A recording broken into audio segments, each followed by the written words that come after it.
अगर गैर इस्तेमाल शुदा फ़र्द गुम हो जाए तो उस सूरत में क्या तरीक़ाकार होगा?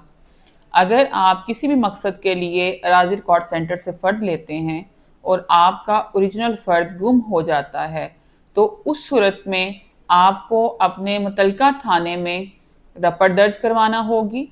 उसके अलावा आपको एक बयान हल्फ़ी देना होगा कि आपने उस फ़र्द का कहीं पे इस्तेमाल नहीं किया।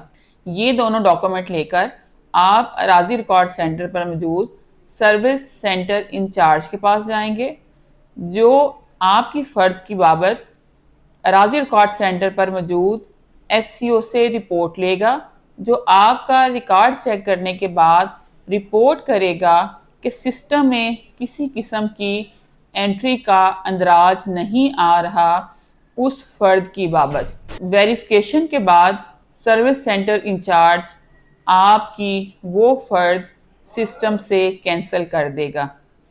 फ़र्द एक दफ़ा जारी होने के बाद जब तक कैंसिल ना हो, आप अपनी न्यू फ़र्द नहीं निकलवा सकते।